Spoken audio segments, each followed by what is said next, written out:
What's good, legends? It is Devine Deck, the podcast. It's 421, and we're vibing, baby. Pods, fortunately, did not get the series dub against the Blue Jays at Petco, but the fellas battled today. We got a win. We salvaged the series. We lost the first two games. We'll touch into that, but before we start, I want to ask me co-host, me Hermano, Mike Devine, how we living, baby? Living great, man. Excited to talk pods, do another episode, and give the people what they want to hear, hopefully. Yeah, dude, we got a lot of love for the last pod. We love it. We appreciate everybody for tuning in. We're going to keep freaking ripping it, man. That's what we do. The pods keep playing good ball. We're going to keep ripping the pod. Hey, when you play a series at home against a playoff contender, you want to win the series, right? Unfortunately, you're not going to win every series. We look at that game on Friday night, Matty Knuckles. Offense was dead. Matty Knuckles gave up a couple dick shots, and boom, you lose the game. Happens.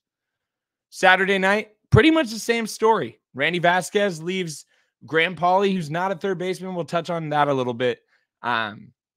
Makes an error. That error ends up costing us as Randy gives up a fucking dick shot to Dalton Varsho, who for some reason became prime Mike Trout against us this weekend. It happens. You lose baseball games. What you can't do is you can't get swept at home. Can't get swept at home. These motherfuckers today had a tall task at hand. Hey, they came through. They came through and they got the win. They salvaged the series. On to Colorado. Mike, give me your series recap and tell me how you're feeling. Yeah, I mean, I thought the series was extremely boring. This was the most boring baseball that they've played this season. It was very reminiscent of last year's team. Not coming through in clutch situations, bad at-bats, no battling really. Yesterday they showed a little bit of fight when it came to them going down. I think Eggy hit a double, and then Azokar smacked a nice double too. And we scored a couple runs at the end, but there's just no momentum. Our stars didn't come through. I will say today's game, it was fluke in some ways. Like we walked in a couple runs, or we walked to score a couple runs. We didn't walk in any runs, which is nice, but it was a bit of a fluke win, in my opinion. But you need a couple fluke wins. If you're gonna have fluke losses and fluke wins, and if you have more fluke wins and fluke losses, you're gonna win a lot of baseball games. I think the biggest takeaway for today, there's two major ones. One was Xander Bogaerts hitting a home run, getting 2 hits in one game. Seems like a lot of pressure came off his back. You never know. He could go 0 for 4 tomorrow, but it's good to see him, get one, right? I feel like that was a big sigh of relief. And then Joe Musgrove pitching 7 innings. That was huge. He's had a slow start. He's had a tough start to the season. Him going 7 strong, 3-run ball. Not much more you can ask for out of a guy. Couldn't agree more, Mike. And the thing with Joe that's really interesting is objectively not a great start to the season. But the one thing about Joe Musgrove is that fucking guy is going to give 110% every single time. If he doesn't have his best stuff, which he hasn't had to start the season, he still grinds, bro. He still grinds it out there. He can be Java meatballs sometimes. He does leave a couple pitches up. That 92-mile-per-hour fastball, if it's not surprising that batter, it's going to Devine Deck. Let's just say that. But Joe Musgrove going 7 innings before a 4-game set in Colorado saves our pen. Wandy threw 5 pitches. Bobby fastballs, who we'll touch on in a little bit, just continues to be absolutely dialed. Those are the kind of starts that go longer than that mean more than the box score. I know that sounds corny, but it's true. Like 7 good innings and salvaging a game where you can't get swept at home. You get swept at home after coming off 3 huge series wins. The vibes are at an all-time low. Instead, you win the go-away game or getaway game. You're going on to Colorado, who we've watched a lot of Colorado Rockies baseball. Shout out Sean Bouchard, our favorite non-Padre ever. But the Colorado Rockies are a shit team. They're awful. Their pitching is absolutely terrible. Coors Field is a nightmare stadium to play in. If you're a true Padres fan, you know this. We always play some bullshit games there. But you win today. You're 500. You've played a very hard schedule. I haven't looked up the strength of schedule, Mike. I don't really need to. I know who we've played. We've played some fucking good baseball teams, dude. Every team we've played so far has been pretty solid. And we're fucking staying alive, baby. The Bee Gees staying alive. Keep winning games, keep salvaging series when you don't have your best shit. And guess what? You're a good baseball team. The thing that I think we need to realize as a fan base is you're going to lose baseball games, right? It sucks, but that's just how the season goes. The best team of all time, regular season, 116 Mariners. They didn't even make it to the fucking World Series, and they lost 52 game, whatever you 162 minus 16, whatever that is. Right. You're going to lose baseball games. You can't get swept, and you got to just try to win series. That's all the sport is. We get so high and so low after some of these losses, myself included, but we got to look at it as a long-term thing, right? For example, today, bases loaded, Tatis rips a ball, 850 expected batting average, straight to the second baseman. He doubles up Tyler Wade.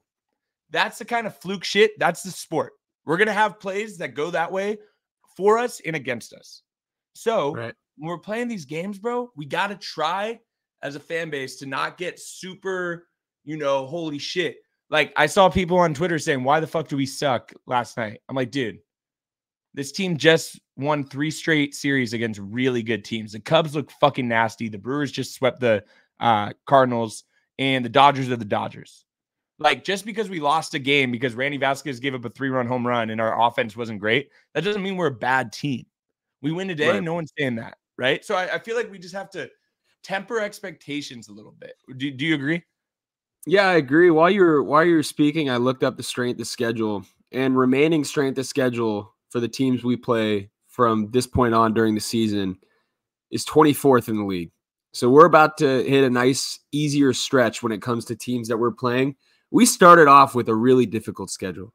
So, I mean, getting out of this heat, playing the Dodgers twice, playing the Giants on the road, playing the Brewers on the road, playing at home versus the Blue Jays, who are a really good team, getting out of that heat, 12-12, 500.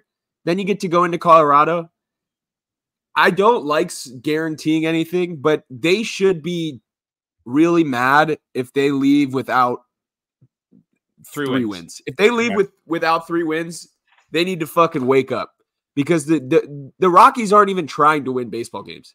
We know from example, watching Sean play, they don't even hit him, and he's their best fucking hitter. They don't even care about playing. Like, Bud Black is an unserious manager. And if you go into Colorado on the road, which is a hitter's heaven, Tatis gets a couple. This is, if I'm Xander Bogaerts, this game today, I'm like, fuck yeah. Now I get to go into Colorado. I have a couple hits under my belt. This is a chance for me. The ass pitching. Horrible pitchers on that team. Terrible, dude. Terrible. This is where Xander Bogaerts should be like, hey, I'm going to go into this series. I'm going to tweak some things. I'm going to work on things. And this is where he gets hot, man. If Xander gets hot, because Manny's heated up, if Xander gets hot, we know Tatis is who he is. Our team is so much better if Xander Bogaerts can play like replacement level baseball. And that's his, in my opinion, his floor is replacement level baseball. Yeah, I agree. And he's underplayed that. So all he can do right now is go up. And what a better stretch to do it than playing the Colorado Rockies on the road. Couldn't agree more, Mike. And Xander's post-game comments, I think it was Marty Caswell who posted a YouTube video and then someone clipped it on Twitter and said it was Xander's comments. And she asked him pretty much like, hey, man, like, what do you think about the start of the season? And Xander was like, yeah, I've been trash. Like, I've been ass. And like that humility / like Xander Bogaerts knows who he is as a player. Unfortunately, due to, last year being just such a 2023 really just fucked our fan base mentally, man. And we just are so, I think, scarred from last year that someone starts a little slow and we're like, oh my God, he's going to be the worst player of all time for the next. He's worse than Hosmer. He's worse than all these fools. Ourselves included. We're going to fucking have to donate a lot of money because this guy's about to start raking. But hey, deep breath. If Xander knows he's still all right, that's huge. If he was up there saying, like, I don't know what I'm doing, man, I'm trying my best, all this shit, he's like, nah. He's like, the shit's just not happening my way right now. It's not happening. Hey, I love that quote. Because guess what? Manny Machado hitting the ball hard. Great ABs today. Fernando Tatis Jr., a collective maybe 14 feet and 3 ABs away from 3 different home runs this weekend. The dude is cracked. Cron's been having great ABs the entire season. The lineup starts getting deeper and deeper, right? What we really need in this lineup is we need Campy to get it going at the plate. Campy right now, sub 700 OPS. Higashioka, great vibes, can't hit. That catcher position is the one that we were looking at as something that could be a strength this year. I think with Camp, I think he is in a little bit of a slump. I know he can get out of it. I'm a little concerned he only has 1 home run. But, Mike, how are you feeling about Campy? I know he had he had a good game yesterday, kind of a tough one today. I don't know. Campy stock, but he needs to pick it up a little bit at the plate. Listen, I think when it comes to I have a couple things because we were talking Bogarts and then we're talking Campy. So when it comes to Campy, I'm a little bit worried only because he's like not even making contact hard with the baseball. I think his batting stance is completely fucked up. I don't know why he changed his stance from last year when he hit 315, but now he's got his hands in front of him while he's at the plate. Like, batting stances are cool like that if you're hitting.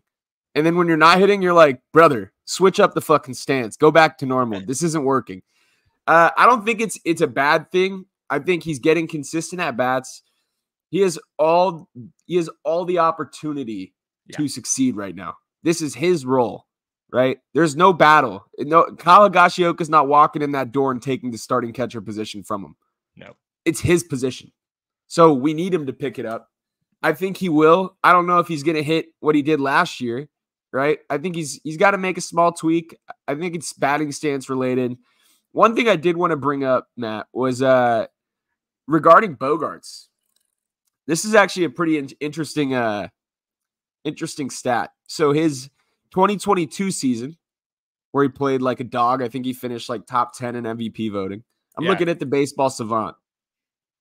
His weighted on base average expected is the exact same as it is this year, and his weighted on base slugging expected is the exact same as it is this year in 2022, which leads me to believe the real stat is that it's not even close, which means positive regression is coming. Just based off numbers, like he's going to be more towards that average, that expected average. We just got to wait it out. People got to relax. We're 24 games into the season. People go into slumps. Man. We talked about it. We're probably going to have another guy clip this and do his own version of it. So we'll just talk it out. But people go through slumps to start the season. So listen, it's true. I mean, whatever we say tonight, we'll get ripped. So we might as well just let it fly. Yeah. Well, that is pretty good. That's all I got to say there. Yeah, man, I completely agree. I think positive regression for Xander is coming, and it's coming soon. I also think, a little bit on the opposite with Pro. I don't know if he's a 900 OPS guy, but hey, who I'm really excited about, and I hope Padres fans are very excited about too, and I think he might be up as soon as tomorrow. Donnie Barrels, baby. Donovan Solano. Not sure if everybody listening to this podcast knows about Donovan Solano.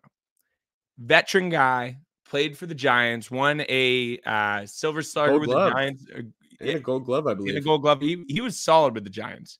Played with the Reds. He was a Padres killer. He's a Padres killer as a Giant. What Donovan Solano gives this lineup, he's not going to be Fran Mil Reyes 2018 hitting nukes, bro. Donovan Solano, though, when you have him in the lineup instead of a Tyler Wade, who T. Rizzy, nice guy, does whatever possible to get on base. I respect that about him. Is not a good hitter. Putting Donovan Solano where it goes now, it goes Jackson Merrill, Luis Campusano, Donovan Solano. That's a good 3 end of your lineup goes into Xander. That lineup gets so much deeper because now you have a legit veteran guy who knows how to give a good AB, knows how to get on base. Yeah. I'm so excited. And his nickname is Donnie Barrels. Donnie Barrels is sick. Also, the biggest aspect that he brings to the team is the ability to have an extra base hit. Like, he's not going to, like you said, I appreciate Tyler Wade because he really does everything hard. He goes like 110% to try to get it done. He's just not that good of a hitter. Solid defensively, solid pinch runner replacement, defensive replacement, but he walks up to the plate either hoping to walk or hoping to bunt. Like, there's no confidence that he's going to drive one out. And I think Donnie Barrels, 26 doubles last year, 5 homers, 800 OPS. He's a fucking good player, man. And it's not like we need him for a long time. He's a stopgap on this team.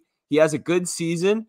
And then we have next year, maybe Pauly develops a little bit more. I don't really know what's going to happen with this team. Graham Pauly needs to be better defensively.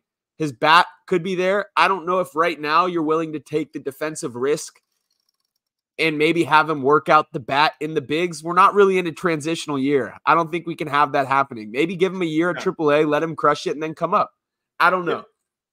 That's kind of where I'm at. Graham is going to be solid. He seems overmatched.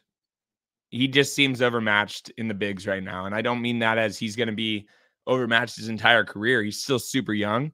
But right now, at the plate, and especially defensively, he seems a little overmatched in the majors, right? How Merrill kind of came up and doesn't seem overmatched. That isn't the same. And what we've shown a trillion times and what we need to do it better as a fan base, but the number one person who needs to do better at that is the man calling the shots, AJ Preller.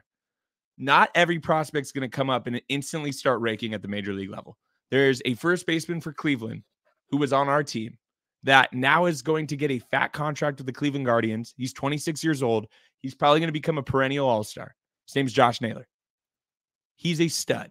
When he was on the Pods, it took him a little while.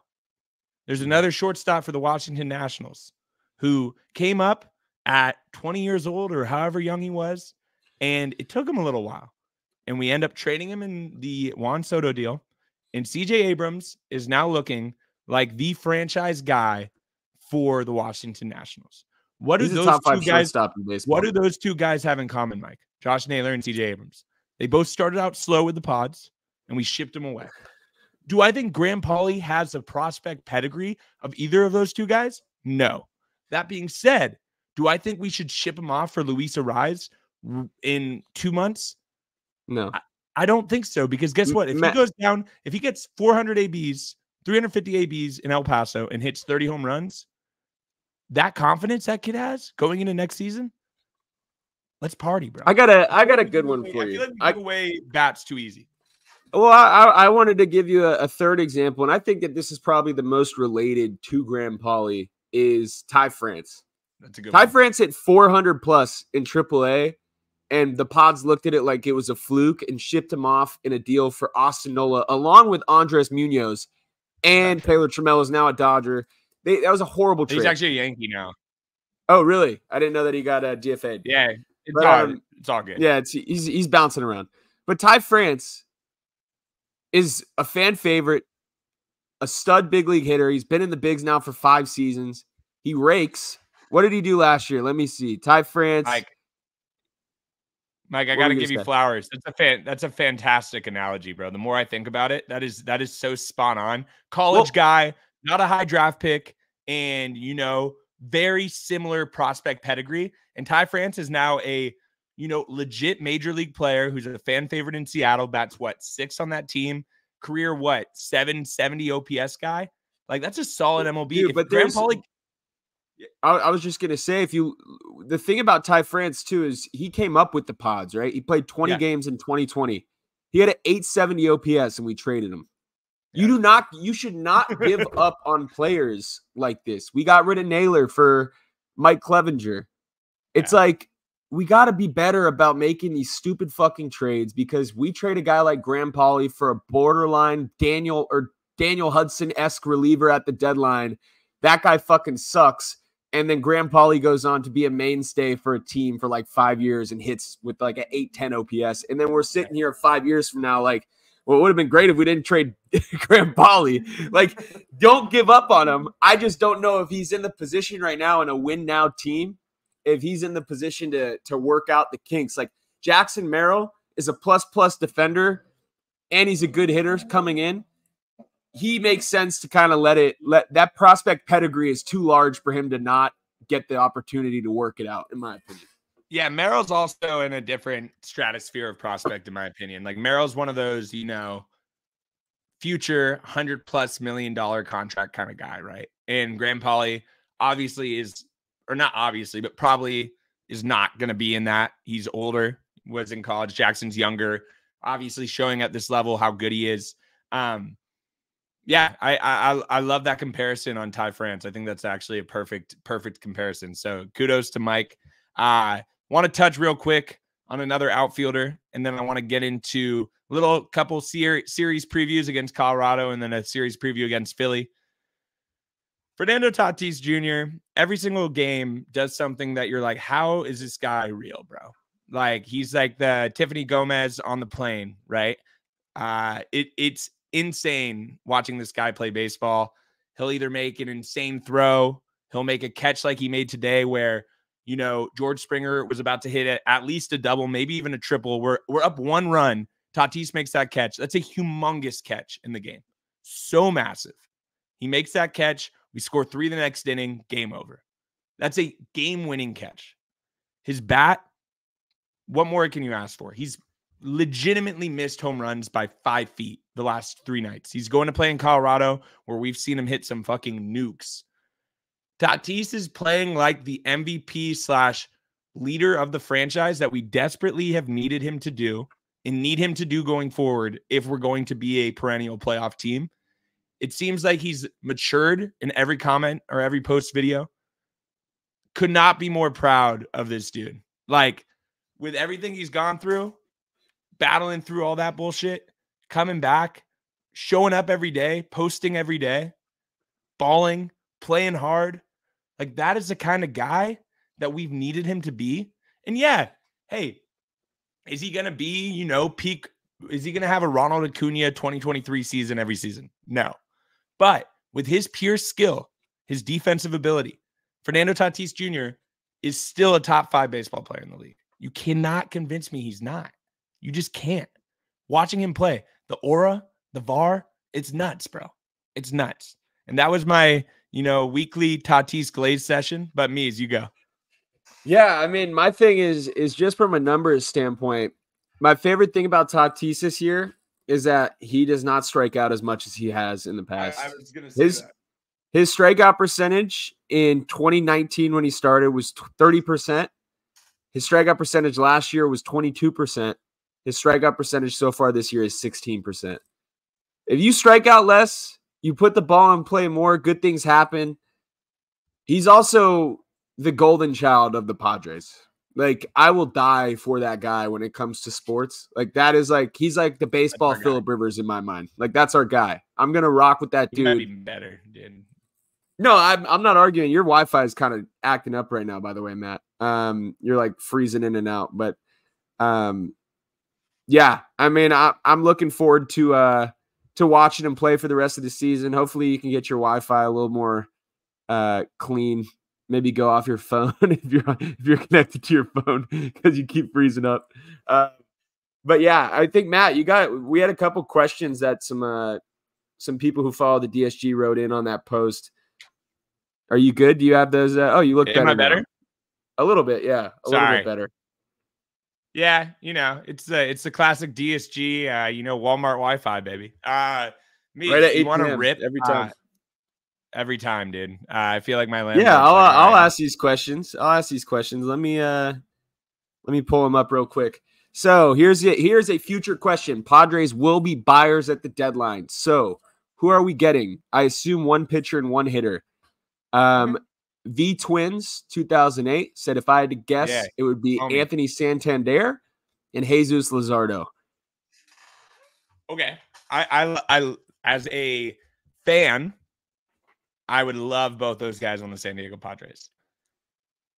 Realistically, why would the Baltimore Orioles trade Anthony Santander?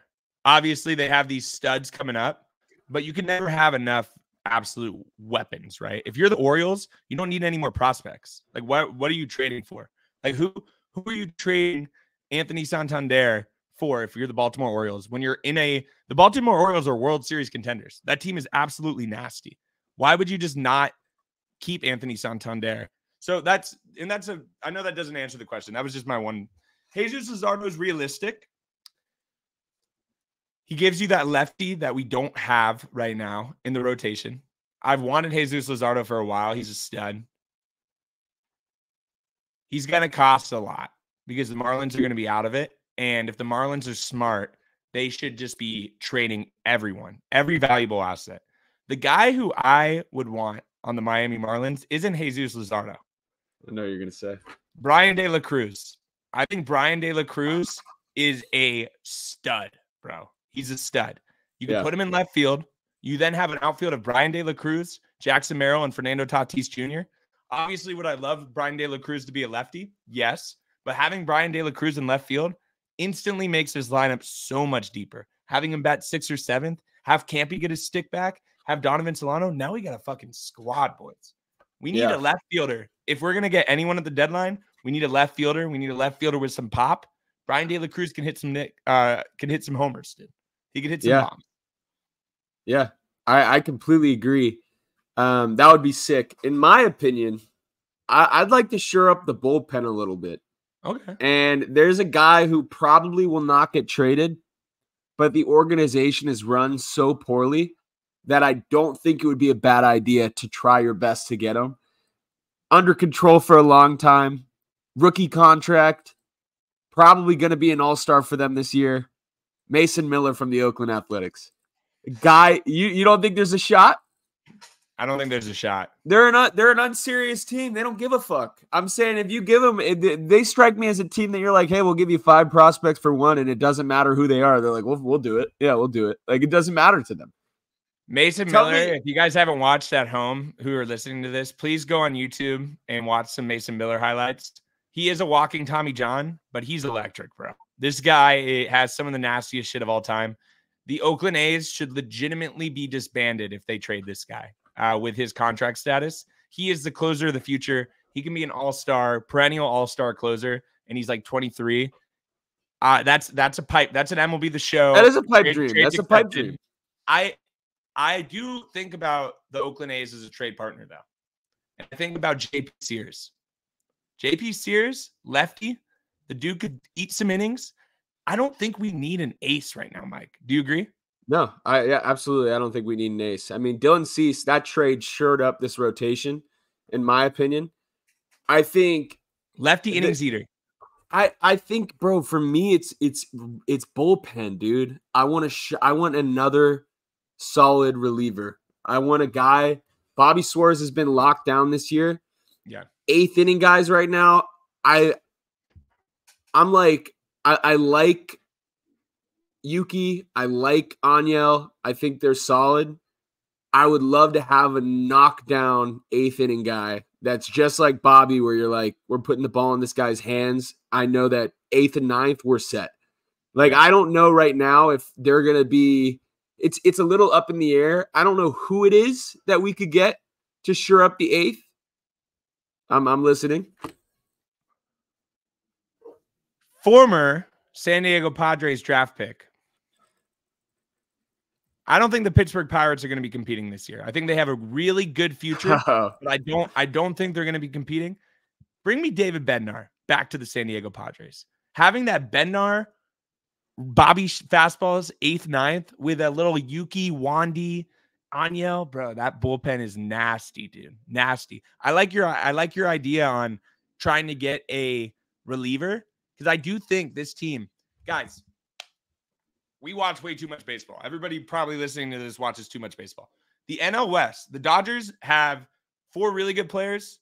They're not the world beaters that we thought they were going to be. They'll probably still win the division. They'll win 90, 95 games. Who cares? The other 2 teams in our division, the Arizona Diamondbacks and the San Francisco Giants, are not that good. Mike said it before. Mike said it entering the season. People were hating on Mike. Mike was like, yo, neither of these teams scare me. The San Francisco Giants, not good.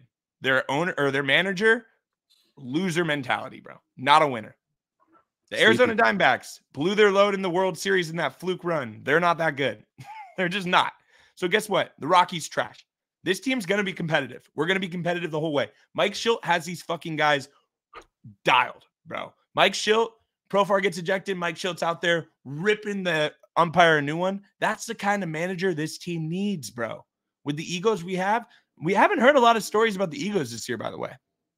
You know why? Wonder why that is. Might be there could be a couple reasons. It could be Sleepy Bob never waking the team up, or it could be the guy that's out in New York right now, dominating nonetheless. But maybe Houston. Oh yeah, could be Houston too. Listen, the last year's team was a bunch of I guys, right? Yeah, it's no surprise, and there's still probably on this team dudes that contributed to that culture last year. 100%. But that's where a good manager who kind of comes in and shakes things up, is respected, comes in.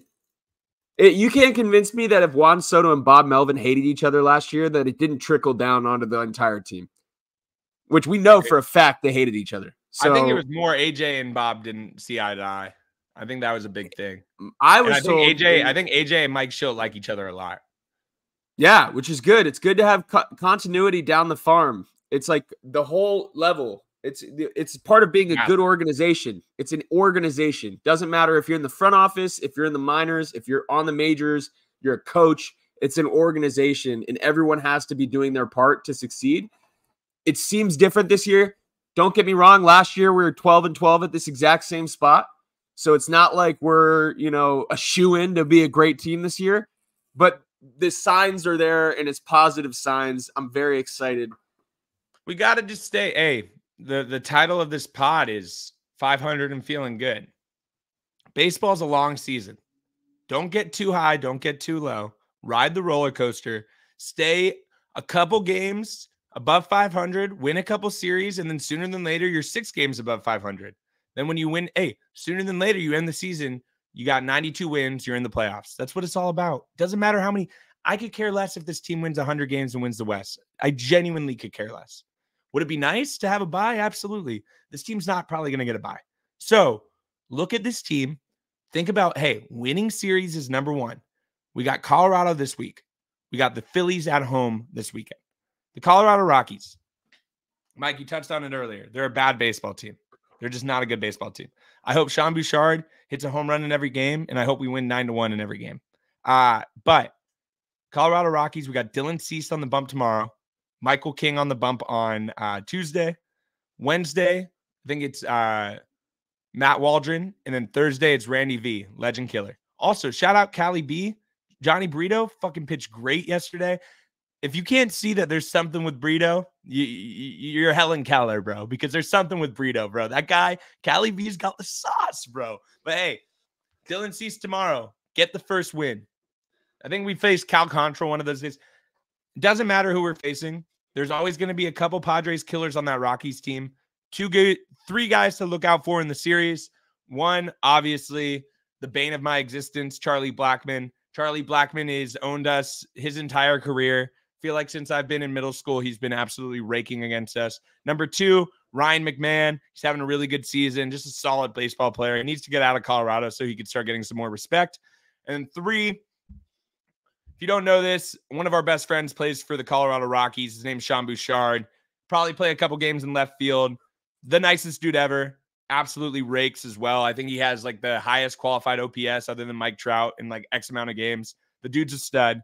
Watch out for those 3 guys. If we can get out of their way, we should win 3 of 4, hopefully sweep. And the thing I want this team to be that we haven't been in the last lifetime, I want to be the team like the Dodgers who go into Colorado and they expect to sweep. Expect, this is a stat building series.